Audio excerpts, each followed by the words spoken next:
الحمدللہ رب العالمین والصلاة والسلام علی محمد الامین اعوذ باللہ من الشیطان الرجیم بسم اللہ الرحمن الرحیم۔ تینوں حضرات، ہم قرآن مجید کی زبان کے ماخذ کا مطالعہ کر رہے ہیں۔ ربط کلام کے لیے چند چیزوں کا اعادہ کر لیجیے۔ میں نے آپ کو یہ بتایا تھا کہ قرآن مجید کی ایک حیثیت اس کی مذہبی حیثیت ہے۔ اس سے قطع نظر کر کے اپنے زمانے کی زبان کا بھی وہ مستند ترین اور بہترین نمونہ ہے۔ یہ اس کی حیثیت ایسی حیثیت ہے کہ جو اس کے مذہبی پس منظر سے قطع نظر کر کے عربی زبان میں ہر سطح پر مانی جاتی ہے۔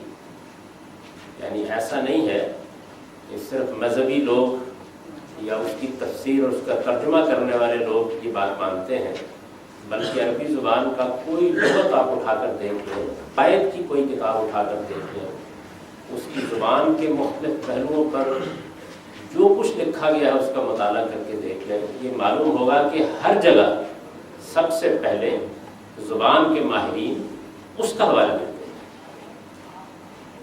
اور اس پہ مسلمان اور غیر مسلمان کی کوئی تفریق نہیں ہے۔ یعنی یہ عربی زبان کا مسئلہ ہے۔ ایک دور کی زبان بہترین طریقے پر منتقل ہو گئی ہے۔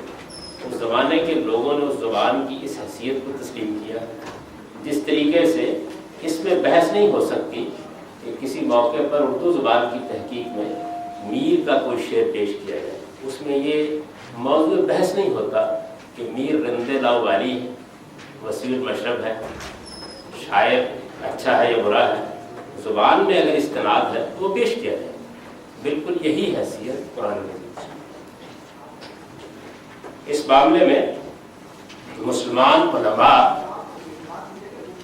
ہر شخص جانتا ہے کہ حدیث کو بھی معمولی اہمیت نہیں دیتے، لیکن آپ آگے چل کے دیکھیں گے کہ وہ حدیث پر یہاں زبان کے معاملے میں کلام عرب کو ترجیح دیتے ہیں۔ اس کی وجہ یہ ہے کہ اس کا تعلق مذہبی جذبات سے نہیں ہے، ایک چیز کے منتقل ہونے کی نوعیت سے۔ تو میں نے یہ عرض کیا تھا کہ حدیث پیغمبر صلی اللہ علیہ وسلم کے قول و فعل کا بیان ہے، اس اعتبار سے اس کی غیر معمولی دینی حیثیت ہے۔ ہم اس سے بہت کچھ حکمت اخذ کرتے ہیں، رسالت باب صلی اللہ علیہ وسلم کے تفقہ سے آشنا ہوتے ہیں، حضور صلی اللہ علیہ وسلم کا علم اس کے ذریعے سے ہم تک پہنچتا ہے۔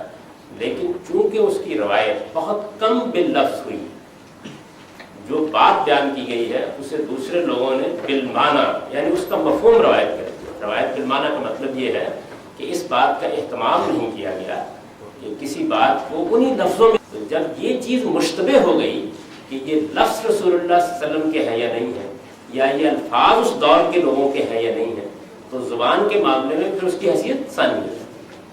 چنانچہ یہ آپ نے دیکھا ہوگا کہ میں نے جب حدیث کے معاملے میں لکھا بھی ہے کہ اس میں کوئی چیز بھی قول فیصل اور برہان قاطع نہیں ہوتی قرآن مجید کے بارے میں۔ تو اس جملے پر غور کیجیے کہ اپنے دور کی زبان کے لیے بھی ایک قول فیصل یعنی فیصلہ کر دینے والی بات ہے، اور ایک برہان قاطع ہے یعنی قطعی حجت ہے، ایسی دلیل ہے کہ جس کے بعد کسی مزید استدلال کی ضرورت نہیں۔ یہ زبان اور ادب کے ماہرین کے نزدیک دین و مذہب سے قطع نظر عربی زبان میں ایک مسلمہ چیز ہے، لیکن حدیث کا معاملہ ہی نہیں۔ اس میں ہم کیا چیز حاصل کرتے ہیں کہ اس میں بھی بہرحال بہت سی چیزیں باللفظ روایت ہوئی ہیں، بہت سی چیزوں کو بالمعنی روایت کرنے والوں نے بھی اس زبان کے قریب رکھنے کی کوشش کی ہے، تو اس سے مدد ملتی ہے، یعنی وہ سپورٹنگ لٹریچر بن جاتا ہے۔ کسی چیز کی ہم نے تحقیق کر لی ہے اور ہم نے قرآن کی بنیاد پر یا کلام عرب کی بنیاد پر طے کر لیا ہے کہ اس کے معنی یہ ہے، تو اب سپورٹ کرنے کے لیے بہت سی اس طرح کی چیزیں بھی۔ یہ بات صرف میں نہیں عرض کر رہا، آگے آپ دیکھیں گے کہ جو نقد ادب کے علماء ہیں یا زبان کے ماہرین ہیں وہ سب یہی رائے رکھتے ہیں، یعنی ہمیشہ سے ایسا ہی ہے۔ اس سے یہ بات خود بہت واضح ہو جاتی ہے کہ اس کے پیچھے کوئی مذہبی تعصب نہیں ہے، یہ سادہ تاریخی حقائق پر مبنی ایک رویہ یا ایک طرز عمل ہے۔ چنانچہ بہت سے لوگ میرے استاذ امین احسن اصلاحی کی تفسیر پڑھتے ہیں یا امیر الدین فرائی کی تحقیقات دیکھتے ہیں تو چونکہ وہ اس ساری روایت سے واقف نہیں ہوتے تو ان کا خیال ہوتا ہے کہ اچھا انہوں نے یہاں کلام عرب میں سے کوئی چیز تو نقل کر دی ہے لیکن کسی روایت کا حوالہ نہیں دیا، اور پھر وہ اسی بات کو اس مقدمے میں تبدیل کر لیتے ہیں کہ یہ لوگ حدیث پر کلام عرب کو ترجیح دیتے ہیں، حالانکہ یہ بالکل دوسری بات ہے۔ یعنی ایک چیز دین ہے اور ایک چیز زبان ہے۔ عربی زبان میں یہ جو رویہ ہے کہ اس میں قرآن مجید سے استدلال کیا جائے گا، اس لیے نہیں کہ وہ مذہب کی کتاب ہے، اس لیے کہ وہ زبانے کی مستند ترین چیز ہے، وہ زبان کا نمونہ ہے اور باللفظ منتقل ہوا ہے۔ یعنی اس کے بارے میں پورے اطمینان کے ساتھ یہ بات کہی جا سکتی ہے کہ وہ اس دور کی زبان میں جیسے کہ وہ زبان تھی ویسے ہی ہمارے پاس۔ یہی چیز بدرجہ ثانی یعنی قرآن کے بعد دوسرے درجے میں کلام عرب کو حاصل ہو جاتی ہے، اس لیے کہ شعر بھی باللفظ منتقل ہوتا ہے، یعنی نثر کی طرح اس میں بالمعنی روایت نہیں کی جاتی، تو اس کو بھی یہ حیثیت حاصل ہو جاتی ہے، لیکن حدیث کو یہ حیثیت نہیں دی جاتی۔ تو میں یہ عرض کر رہا تھا کہ یہ خالص یعنی ادبی، علمی اور تاریخی رویہ ہے، اس کے پیچھے کوئی مذہبی چیز موجود نہیں، پہلے اس کو سمجھ لینا چاہیے۔ چنانچہ اس ترتیب کے لحاظ سے کہ آگے کیا ہے، اس کے بعد یعنی قرآن مجید کے بعد یہ زبان حدیث نبوی اور آثار صحابہ کے ذخائر میں ملتی ہے، اس کے بعد اس زبان کا سب سے بڑا ماخذ کلام عرب ہے۔ یہ جو ترتیب ہے یہ محض ادباً قائم کی ہے، یعنی آگے واضح ہو جائے گا۔ اس کے بعد اس زبان کا سب سے بڑا ماخذ کلام عرب ہے۔ یہ امرؤ القیس، زہیر، عمر بن کلثوم، لبید، نابغہ، طرفہ، انطرا، عاشا اور حارث بن حرزہ جیسے شاعروں اور قس بن سائدہ جیسے خطیبوں کا کلام ہے۔ یعنی یہ چند لوگ ہی نہیں ہیں، یہ بڑے بڑے لوگ ہیں، ان کے بڑے بڑے شعراء، ان کے بڑے بڑے ادباء ہیں جن کا میں نے ذکر کر دیا۔ یعنی یہ کون سی زبان ہے؟ یہ زبان ان لوگوں کے کلام میں ملتی ہے۔ اب سوال یہ ہے کہ یہ کلام ہمارے پاس کس صورت میں ہے؟ امرؤ القیس، زہیر، عمر بن کلثوم، لبید، نابغہ، طرفہ، انطرا، عاشا، حارث بن حرزہ، ان کے علاوہ بھی بہت سے شعراء ہیں۔ یہ چند نمائندہ لوگ ہیں جن کا ذکر کر دیا گیا ہے۔ یا قس بن سائدہ جیسے خطیبوں کا کلام ہے، تو یہ کہاں سے ملے گا؟ اہل علم جانتے ہیں کہ اس کا بڑا حصہ شعراء کے دواوین، یہ دیوان کی جمع ہے، بولتے ہیں دیوان غالب، یعنی یہ والا دیوانے نہیں ہے۔ ایک طالب علم کا کہا جاتا ہے کہ دیوانے غالب چاہیے، غالب جس سے دیوانہ ہوا تھا وہ چاہیے، دیوانے غالب، دیوان کی جمع ہے۔ اہل علم جانتے ہیں کہ اس کا بڑا حصہ شعراء کے دواوین یعنی ان کے دیوان جن میں شعری کلام جمع کیا جاتا ہے ان میں ملے گا۔ اس کے بعد کچھ عربی زبان کی بڑی مستند انتھالوجیز ہیں، یعنی مختلف لوگوں نے جو اس فن کے محققین تھے ابتدائی دور میں بعض ایسے مجموعے مرتب کیے جس میں انہوں نے کلام عرب کا انتخاب جمع کر دیا۔ ایک تو یہ نا کہ مثلا غالب کا دیوان ہے یا میر کا دیوان ہے یا اقبال کے مجموعہ ہے، کلام ہے، ایک تو یہ چیز ہے۔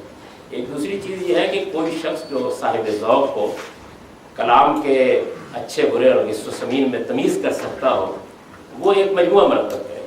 اس کی مثال اردو میں جیسے آب حیات ہے۔ محمد حسین آزاد نے اپنے ذوق سے اردو زبان کے شعراء کا کلام جمع کیا اور اس کے اوپر ایک طرح کے ریویو کیا۔ یا مثال کے طور پر اس کی ایک دوسری مثال شبلی کی شعر و نظم ہے، جس میں انہوں نے فارسی شاعری کا ایسا ہی انتخاب کیا ہے۔ اردو میں اس طرح کے اور بھی بہت سے تذکرے ہیں جن میں مختلف شعراء کا کلام ایک شخص اپنے ذوق کے لحاظ سے کر لیتا ہے۔ تو جاہلی کلام کو جمع کرنے کا بھی کام بہت سے لوگوں نے اپنے زمانے میں کیا۔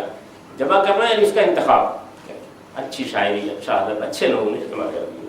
اس کے جو مجموعے غیر معمولی حیثیت اختیار کر چکے ہیں، یعنی اس زبان کے ماہرین جن سے صرف نظر نہیں کرتے، ان میں ایک اسمیات ہے۔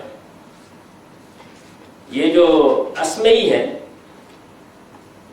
ان کے بارے میں یہ تو نہیں کہی جا سکتی کہ ٹھیک ان کی تاریخ وفات کیا ہے، لیکن زیادہ جو عام طور پر لوگوں کا خیال ہے وہ یہ کہ 828 میں 828 عیسوی، یعنی اس سے آپ اندازہ لگا سکتے ہیں ان کے زمانے کا. تو انہوں نے بہت سے قصائد اس میں جمع کر دیے. ان کے نام ہی پر اس کا نام اسمیات پڑ گیا. اسمعی بڑے ماہرین میں سے ہیں اور زبان ادب کے معاملے میں ایک سند اور حجت کی حیثیت رکھتے ہیں. اس کے بعد مفضلیات ہے.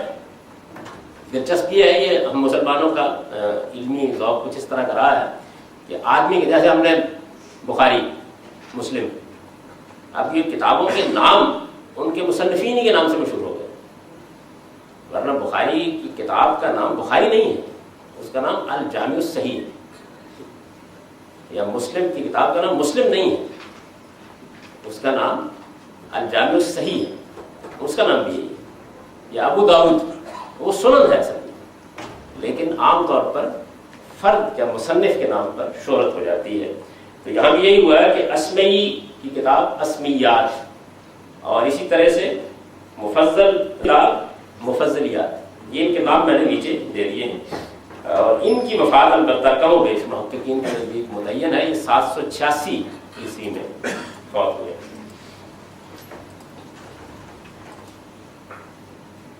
ان کی ایک بڑی اور مشہور کتاب کتاب الامثال بھی ہے، اور اب سن رہے ہیں کہ وہ شائع ہو گئی ہے، بہت مشہور کتابوں میں سے ہے. اور انہوں نے خلیفہ مہدی کے لیے، یہ جو عباسی خلیفہ ہیں خلیفہ مہدی، ان کے لیے یہ جمع کیے تھے اشعار، ان کی ظرافت طبع کے لیے. بہت سی کتابیں ایسے ہی بادشاہوں کی فرمائش یا ان کی تفریح طبع کے لیے جمع کی گئی ہیں. بہرحال یہ بھی ایک بڑا مجموعہ ہے، بڑی انتھالوجی ہے عربی زبان میں. اس کے بعد جو 2 کتابیں ہیں حماسہ اور سبع معلقات، اس سے تو عام طور پر ہمارے یہاں کے اردو جاننے والے بھی واقف ہوئے.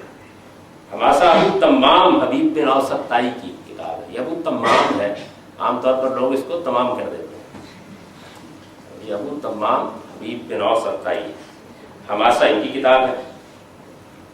اور سبع معلقات یہ وہ 7 قصائد ہیں جن کا ذکر اس سے پہلے بھی میں کر چکا ہوں. یعنی عربوں کی ایک روایت ہے، وہ بیان کرتے ہیں کہ ان کے ہاں جب بازار وقاز میں یا مختلف ادبی مجالس میں اچھے شعر پڑھے جاتے تھے تو جس قصیدے کو غیر معمولی حیثیت حاصل ہو جاتی اسے بیت اللہ میں لٹکا دیا جاتا تھا، یعنی اس کے شرف و اعزاز کے طور پر. تو جس قصیدے کو یہ شرف حاصل ہو جائے، لٹکانے کو عربی میں کہتے ہیں نا اللہ کا یعلق، معلق، معلق آپ اردو میں ہی بولتے ہیں، اس سے لفظ معلقات یعنی لٹکائے ہوئے قصائد، وہ نام پڑ گیا اس کا. حماسہ لغوی لحاظ سے جس کو کہتے ہیں نا جرأت، بصالت، آدمی کے اندر ایک خطرات سے کھیل جانے کا حوصلہ ہوتا ہے، اس کو کہتے ہیں. تو اس میں زیادہ تر اشعار کیونکہ اسی نوعیت کے ہیں تو اس کا نام بھی حماسہ پڑ گیا. یہ ابو تمام کا بھی ہے اور اسی طرح بختری کا بھی ہے. 2 حماسہ ہے، لیکن ابو تمام کے حماسہ کو غیر معمولی حیثیت حاصل ہوئی.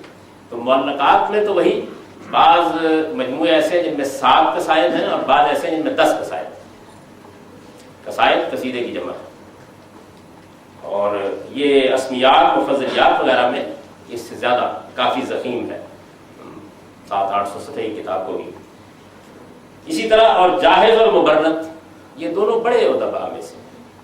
ان لوگوں نے بھی اپنی کتابوں میں کلام عرب کا بڑا ذخیرہ جمع کیا ہے. اس میں سے جاہز کی کتاب البیان والتبیین اور مبرد کی کتاب الکامل یہ بہت مشہور ہے دونوں. اس کی نوعیت بھی ایسی ہے، لیکن اس میں نظم بھی ہے، نثر بھی ہے، خطبات بھی ہیں، ہر طرح کی چیزیں ہیں. اور ان پر کچھ علمی ادبی بحثیں بھی ہیں جس میں انہوں نے اپنا نقطہ نظر بیان کیا ہے. بہت اچھی چیزیں ہیں یہ دونوں کی دونوں. جائز اور مبرد اور اس طرح کے دوسرے اہل ادب کی کتابوں میں جمع ہے. یعنی اس میں یہ بتا دیا گیا ہے کہ ایک زبان کا طالب علم اگر کلام عرب کی مراجعت کرنا چاہے، مراجعت کرنا یعنی اس کی طرف رجوع کرنا، اس کو اخذ کرنے کے لیے اس کو دیکھنا، وہ اس کی مراجعت کرنا چاہے تو وہ ان چیزوں میں جا سکتا ہے. یہ بڑے بڑے دواوین ہیں، یہ بڑی بڑی انتھالوجیز ہیں، مجموعے ہیں، ان کی طرف جا سکتا ہے. اس کے بعد میں نے اس کے اوپر ایک نوٹ لکھ دیا ہے جس میں کچھ مزید تفصیل کر دی ہے، اشارہ کر دیا ہے. یہ تو بہت مشہور چیز ہے جن کا ذکر متن میں ہوا ہے، اس کو بھی ایک نظر دیکھ لیجیے. یہ میں اس سے پہلے بتا چکا ہوں کہ اسمعی اسمیات کے مصنف ہیں، مفضلیات کے مصنف کیا آپ مؤلف کہیے، یعنی انہوں نے گویا جمع کر دیا ہے، بہت اچھا کلام ہے، اس کو جمع کر دیا اور وہ لوگوں کے لیے ایک بڑی اعلیٰ درجے کی انتھالوجی بن گئی ہے۔ حماسہ کی نوعیت بھی بالکل یہی ہے، اس میں بھی انہوں نے جاہلیت کا کلام بھی اور کچھ بعد کے دور کا کلام بھی، لیکن یہ بتا دیا ہے کہ کون سا کس دور کا کلام ہے، بہت اچھا کلام ہے، اس کو جمع کر دیا۔ تو یہ اوپر معلوم ہو گیا۔ حماسہ کے مصنف کا نام بھی میں نے اس کے نیچے لکھ دیا ہے۔ یہ جو اس کے اوپر ایک نوٹ ہے، انتر اقول شعرن بادان علمنی اللہ البقرہ و آل عمران، اس کا میں پہلے ذکر کر چکا ہوں۔ یہ لبید کا وہ مشہور جملہ ہے، جب سیدنا عمر نے ان سے کہا کہ شعر سناؤ، بڑے شاعر تھے، عرب کے بہت بڑے شاعروں میں ان کو شمار ہوتا تھا، تو انہوں نے کہا کہ جب خدا نے مجھ کو بقرہ اور آل عمران دے دی ہیں تو اب اس کے بعد شاعری کیا اور شاعری کرنا، یہ ان کا وہ جملہ ہے۔ یہ الاستیاب کتابوں سے بھی کچھ آشنا ہونا چاہیے۔ الاستیاب یہ ابن عبد البر کی کتاب ہے، اس میں صحابہ کے حالات جمع کیے گئے ہیں۔ ہمارے یہاں بہت سی کتابیں ہیں، تاریخی کتابیں، جن میں محققین نے صحابہ کے حالات یا تابعین کے حالات اور اس طرح کی چیزیں جمع کی ہیں۔ اسی طرح کی ایک کتاب الاصابہ ہے،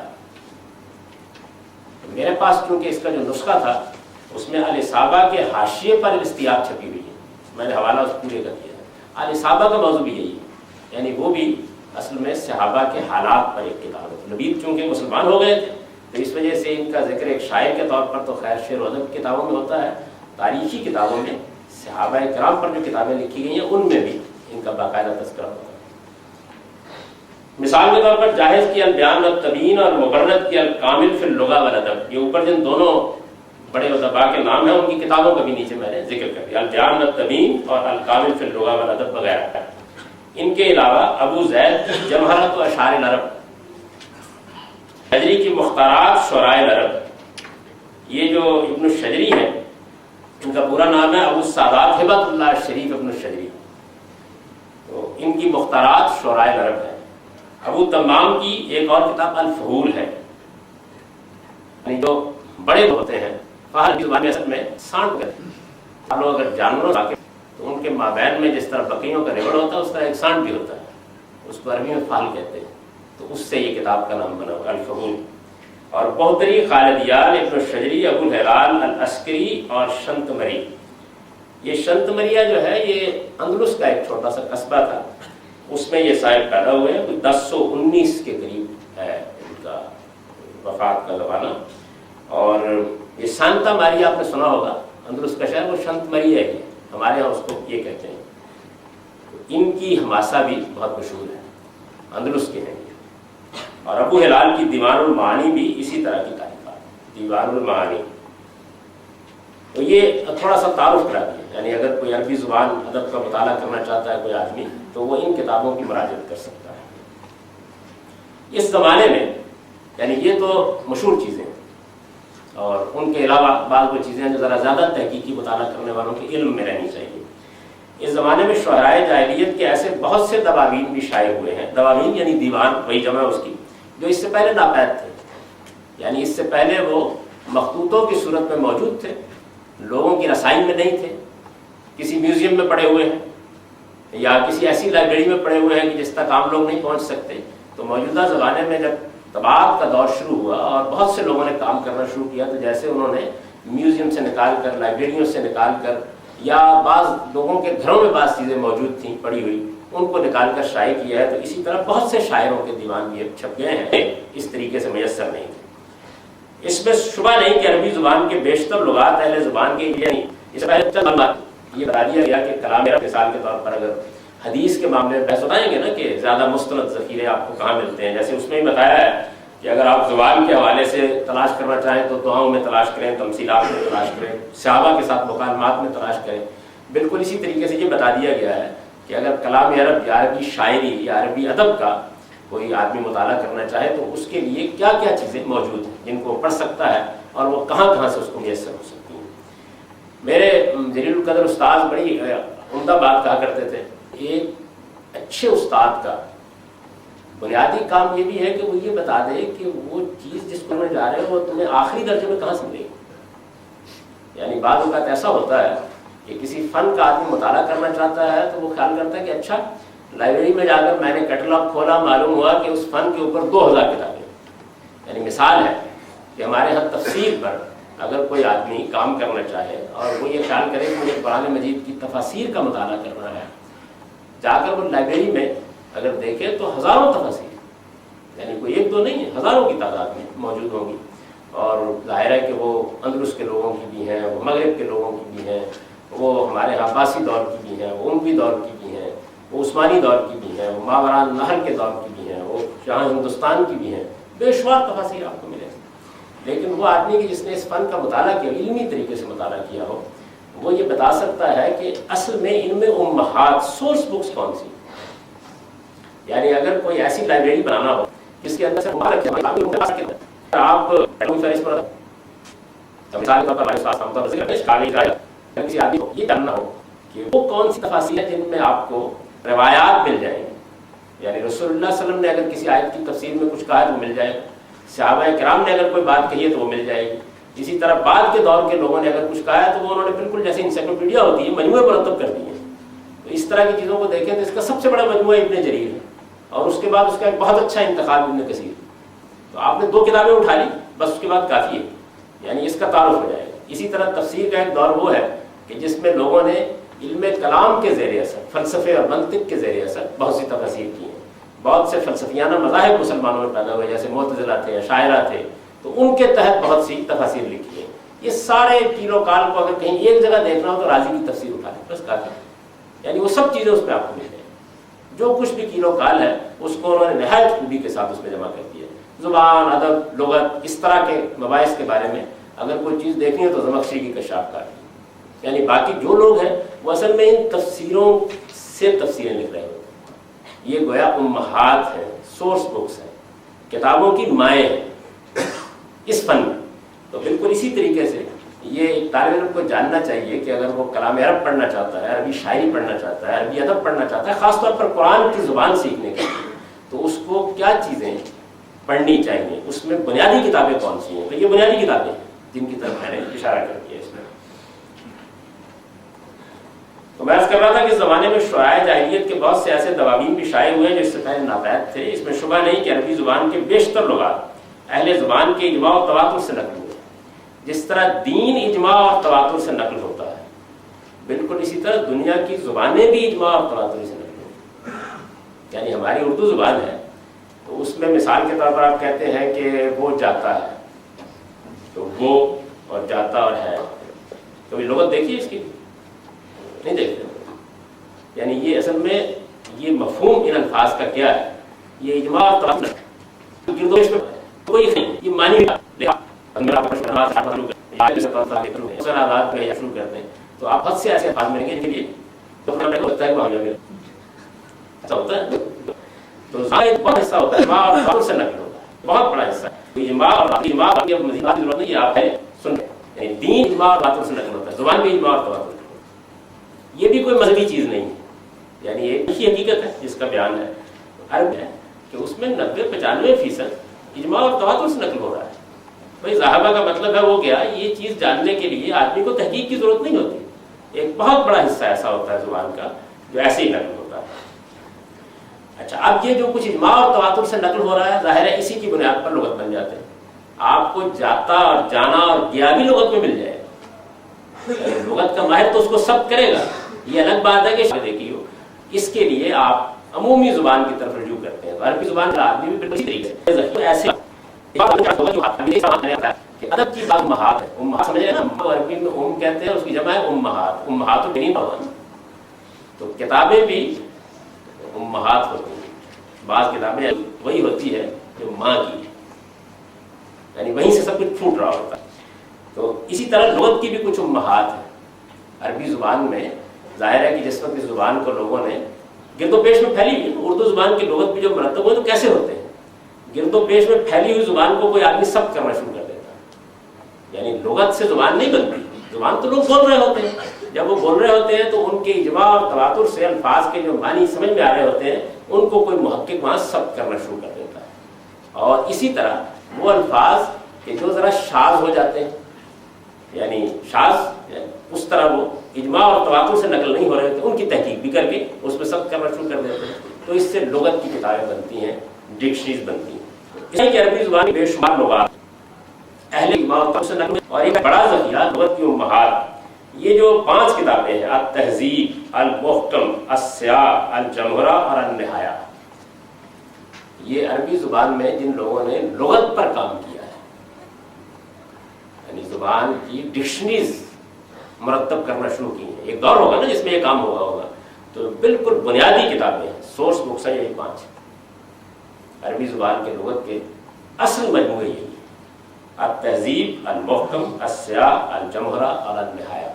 ان میں بعض کی کچھ خصوصیات بھی ہیں، جیسے مثلا النہایہ میں وہ الفاظ زیر بحث آئے ہیں جو حدیثوں میں آتے ہیں، اس کی انہوں نے تحقیق کر دی.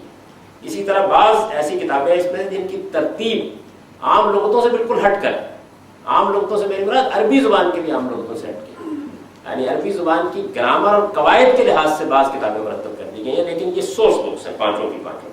ان کے مصنفین کے نام، کتاب کا بھی پورا نام میں نے نیچے دے دیا ہے: التہذیب فی اللغہ. یہ ابو منصور محمد بن احمد الازہری کی تصنیف ہے. المحکم والمحیط الاعظم یہ علی بن سیدہ کی تصنیف ہے. تاج اللغہ والسیاح العربیہ، یا سیاح اس کا مختصر نام ہے اور اس کا پورا نام ہے تاج اللغہ والسیاح العربیہ، یہ ابو نصر اسماعیل الجوہری کی ہے. اور الجمہرہ فی اللغہ یہ ابو بکر محمد بن درید الازدی کی. اس میں باقی ناموں کے تلفظ میں مسئلہ نہیں ہوگا، صرف یہ درید نہیں ہے، درید ہے. تو یہ عربی زبان کی امہات ہے لغت کے معاملے میں. فرمائیں گے کہ یہ تو کہیں سنی نہیں. اصل کتابیں یہ جو آپ نے سنا ہوگا لسان العرب، جو لوگ عربی زبان سے واقف ہیں کچھ تھوڑے بہت، یا واقف نہیں بھی ہوتے تو لسان العرب کا نام سنا ہوا ہے. آکسفورڈ ڈکشنری ہے، اس طرح لسان العرب کو 15 جلدوں میں عربی زبان کی کا ایک بڑا لغت ہے، بڑی ڈکشنری ہے عربی زبان کی. کچھ نہیں ہے، ابن منظور وہ ان 5 کتابوں کا مجموعہ ہے. یعنی ان 5 کتابوں کو لسان العرب میں اس نے، چنانچہ وہ آپ کو جب آپ اسے کھولیں گے تو وہ آپ کو یہ بتائے گا ازہری یہ کہتا ہے، ابن سیدہ یہ کہتا ہے، جوہری یہ کہتا ہے. انہوں نے جو مواد جمع کیا ہے تو بجائے اس کی کہ انہیں، اور اس کی ترتیب بہت اچھی ہے، یعنی لسان کی ترتیب بہت اچھی ہے. وہ جو عام عربی زبان کے لغت ہے ان کے لحاظ سے اس کو مرتب کیا گیا. وہی عربی زبان میں لفظ کا ایک روٹ ہوتا ہے، مادہ ہوتا ہے، چونکہ بنیادی زبانوں میں سے ہے، تو اس کے لحاظ سے وہ لغت مرتب کیا گیا ہے. تو اس میں آپ کو یہ 5 کتابیں مل جائیں گی، 5 کتابیں مل جائیں گی. یہ چونکہ یہاں پر ایسے لوگ بھی موجود ہیں کہ جن کو ہو سکتا ہے اس کا شوق ہو کہ وہ کل عربی زبان میں تحقیق کریں. میں اپنا علمی تجربہ ان کے لیے بیان کر رہا ہوں کہ یہ کتابیں چونکہ اب ساری مل جاتی ہیں، یعنی یہ جتنی بھی بنیادی کتابیں ہیں یہ مل جاتی ہیں. تو مجھے بارہا یہ تجربہ ہوا کہ ابن منظور بہت بڑے آدمی ہیں اور انہوں نے بڑی دقت نظر سے ان 5 کتابوں کو جمع کیا لسان العرب میں، لیکن کئی جگہ پر ان کتابوں کے مدعا کو نقل کرنے میں غلطی کی. میں اپنے علمی تجربے میں اس کی مثالیں دے سکتا ہوں کہ کئی جگہ انہوں نے غلطی کی ہے. تو ایک محقق کو اصل چیز بھی دیکھ لینی چاہیے. آپ کہیں گے کہ بھائی اتنے بڑے ذخیرے میں کیا ہر چیز کو دیکھیں گے؟ تو یہ پھر وہی بات ہے جو میں نے عرض کی تھی کہ جب یہ زبان آ جاتی ہے 30-40 سال کے ریاض کے بعد، تو پھر اصل میں آدمی کھٹک جاتا ہے. یہاں ہو گئی ہے کوئی بات، دیکھتا ہے معلوم ہو جاتا ہے ہو گئی، ایک کھٹک پیدا ہوتی ہے، یہ بات ٹھیک نہیں لگ رہی نقل کی ہے جس طریقے سے. بہرحال یہ 5 آپ کو اس میں مل جائیں.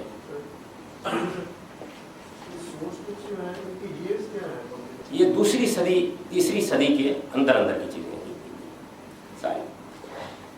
لیکن اس کے ساتھ یہ بھی حقیقت ہے، لیکن اس کے ساتھ یہ یعنی یہ محفوظ ہے، اس میں جتنا بھی عربی زبان کا متواتر کلام ہے اور اس کے علاوہ بھی وہ کم و بیش سارا کا سارا ان لغات میں محفوظ ہو گیا. آپ جب ان کی مراجعت کرتے ہیں آپ کو مل جاتا ہے. اس میں موجودہ زمانے میں بھی بعض لوگوں نے بہت اچھا کام کیا ہے، جیسے اقرب المعارض ہے، لسان کو سامنے رکھ کر ایک کتاب مرتب کر دے یا ان کو مرتب کر دے، اس نے اس پر کام کیا باقاعدہ.